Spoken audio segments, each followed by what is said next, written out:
It doesn't go until you push it. I did. Hi, everyone. Welcome to Behind the Scenes. Happy Women's History Month. We are talking today about women who were mentors to us. And when I was thinking about this topic, I could think of two women in my life that I remember well. And the one was as a teenager, I played the flute, and our flute teacher, when we had like trio or quartet practice, we would always have it at her house, and afterwards she would let us hang out and like serve us coffee or tea or whatever, and we would just sit there and chat, and she would have had this um amazing skill to just, so we were all teens, and she made us feel really like everything we said was valid, like it was, every worry we had was perfectly fine, like everything we brought to the table was just kind of, she accepted it, and she never so she provided this very safe space, which I think really was a confidence booster for all of us.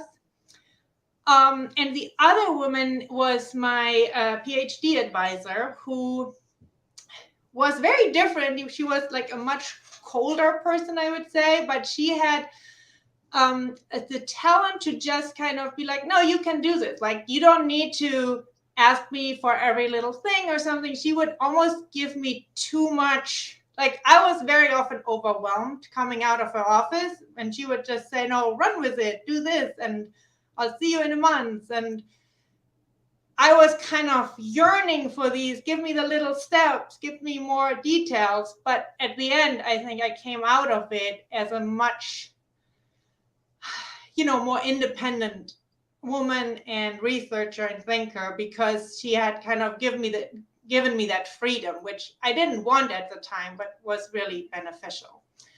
So I'm gonna send it to Kamira. Oh, okay. I'm going to pick Dr. Marcella Maxwell. And I'm so happy to actually be able to publicly say this. Dr. Maxwell is the mentor to many, many women in this country, and she has been for decades. She is usually a self-appointed mentor to you. You don't have to come to her and ask. She identifies you. She's always identifying people. And she's going to tell you exactly she's going to ask you what you like, what you want to do, and she's going to tell you what you need to get there. And she's going to help guide you. She's going to bring you into rooms where you otherwise would not gain access, so that you can be there to understand what happens in those rooms or make connections and stuff. But the thing that she did, she's not making you mini Dr. Maxwell's. Like, a lot of mentors are making mini themselves. When it comes to it, she's supportive of who you want to be. So if you then stand up and say, you know what, I changed my mind about this, or thank you for that, but it's not quite me, she's still really, really supportive of who you are. And even if you make a decision that she doesn't necessarily agree with, she's very supportive of it. So you never feel like, oh, I'm going to disappoint her and she won't be my mentor anymore, or she's going to leave my life no matter what you do. I remember I made a decision, and years later she told me, you know what, that was the right thing for you. That really was. But I knew that when I made the decision, she was disappointed. She never said she was, but I knew she was. And I think that's what a mentor should do, is really pay attention to who you are. And there was another time when she told me, I know you don't like something, but it is time for you to do it. So here is the least objectionable way that you can do it, but you need to do this for your career. And I know it doesn't fit well with your personality, but there's no other way at this point in your career. And she was right. But she found a nice, smooth way to tell me, you don't have to do all of it. You can do a little bit of it. So I think that's what a mentor is. They see you, and they help you get to where you want to be rather than where they want you to be. Kamira, that's interesting you to say that. I think that comes later when you're maybe older, but I think when it's the teenage years, when I was pondering this conversation, and to me, I had women in my life that at the time they were probably mentors, but I looked at them more in my teens as like a second mom. or like a mom role, someone that I could talk to about things that maybe I wasn't ready to or didn't want to talk about. You know how when we're in our teens, our mom is like our least favorite person. You know, maybe it was just me, but anyway, I mean, there's like the last person we want to talk to. So I looked at this in my teen lens, thinking it's more like a second mom and somebody that I could. And a lot of it was someone I used to babysit for. So I would babysit, and then afterwards, you know, she and her husband would come home and her husband would go to bed, and she and I would like sit up and talk about like music and cool stuff. And so she was somebody that really helped me, but not really as much as a mentor, but just someone else to talk to. And I think sometimes I think girls and boys need another person like that, another adult in their life. So that's how I looked at this mentorship or this mentor question. So that's what I've got. Who's got something else? I can jump in here. I actually had a really great relationship with my mom in my early high school years, but by the time I was a senior, I just wanted to go 1,500 miles away. But my mom, she taught me how to notice when someone was hurting or in trouble and needed help. She wasn't like I'm an introvert, and I think she really taught me how to help people in quiet ways that were really impactful. And she was awesome. But I had a high school teacher, I think around the time when I wasn't really getting along with my parents, and there was just a lot of conflict. A high school math teacher who noticed that I was struggling in geometry, and part of it has to do with the way my brain works. Part of it had to do with the fact that my father was also a math teacher in that school, and applied a lot of pressure for me to do math the correct way. Anyway, this woman, Judy Bowles, pulled me aside without my father knowing and gave me a lot of confidence that I could actually do it. And she worked with me on the sly, I guess. My dad didn't know until I revealed it, but she was just, yeah. I can't talk about her without tearing up. She was a very scary woman to most of the high school. She just had a very stern expression, and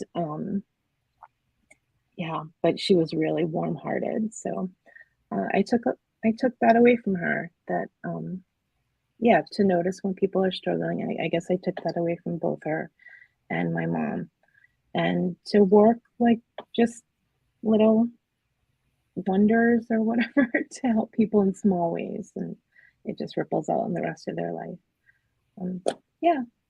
Anyone else? Yeah, I can jump in. Similarly in high school, I've always suffered from imposter syndrome, and I was a theater kid, and I got cast in junior year as Annie for the musical, and I was so excited, but I was totally psyching myself out. And Mrs. D'Amelio, who was the director, like looked me in the eyes, and she's like, "You can do this. You wouldn't have been cast if you couldn't do it."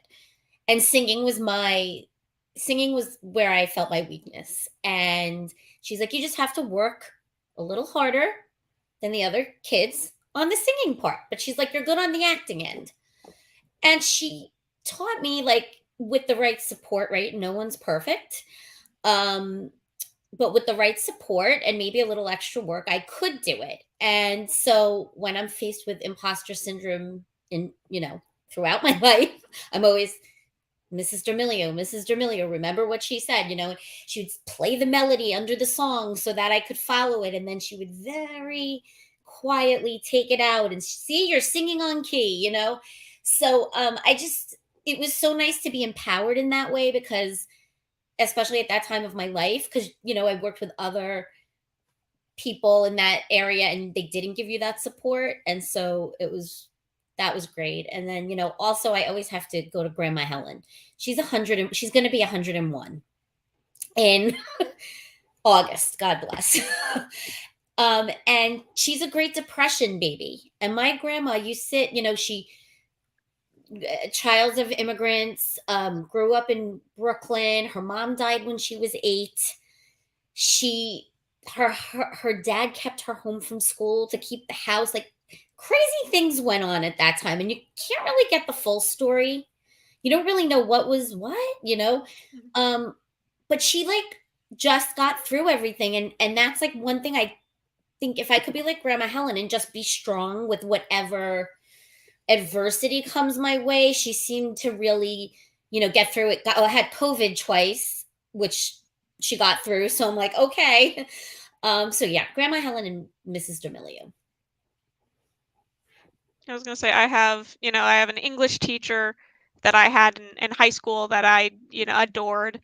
My grandmother, one of my grandmothers actually used to, she used to call me every Sunday at the exact same time. And I think I still have like a bunch of her, you know, voicemails that I forgot to delete, and now I'm probably never going to delete.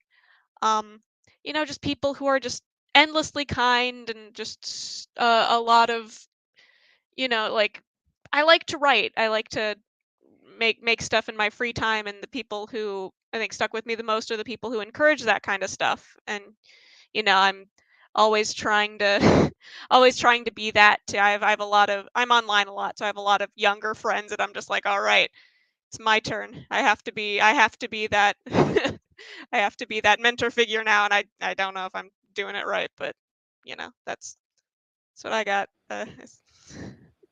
Okay, I'm so touched by the teachers. Like, when we look back on our childhood and the name that comes to mind of shaping us as a teacher, and we think about what teachers have to do today, and it's just like, I don't know why anyone would go into teaching today. The demands are unattainable. It's like, take care of their mental health, take care of teaching them for the tests, and then also make them just whole, curious kids who want to learn for the sake of learning, while also, it's endless. Anyway, so here we are, people talking about teachers. I feel like mentorship for me has always been finding the person that helps me through the thing I need at that moment. So I feel like I collect people everywhere I go, and I don't have like one person to shout out. Like, I have an aunt who was like, the person in my life growing up. And I told her one time, and she was so taken aback. Like, she had no idea the influence she had.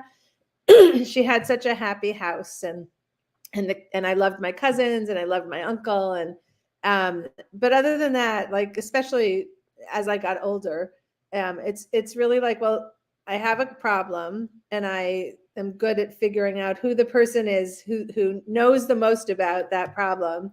And then just feeling, mostly women, feeling like, wow, what a world where you can reach people, and people and women say yes. Like, it's so unbelievable. I remember hearing about, like, do you ask someone to be your mentor? That's a little contrived, right? But the idea that women help each other all the time, over and over again, is, I think, just a remarkable world to be growing up in, where we can look to women as role models in titled positions and just in life positions, and take some wisdom from them. So happy Women's History Month here, and we're living in a good time, lucky for us. Well, and some scary stuff, but like mostly we're getting to pursue our dreams. So and I wish the same for my daughters. Thanks, everybody. Have a good week. Bye.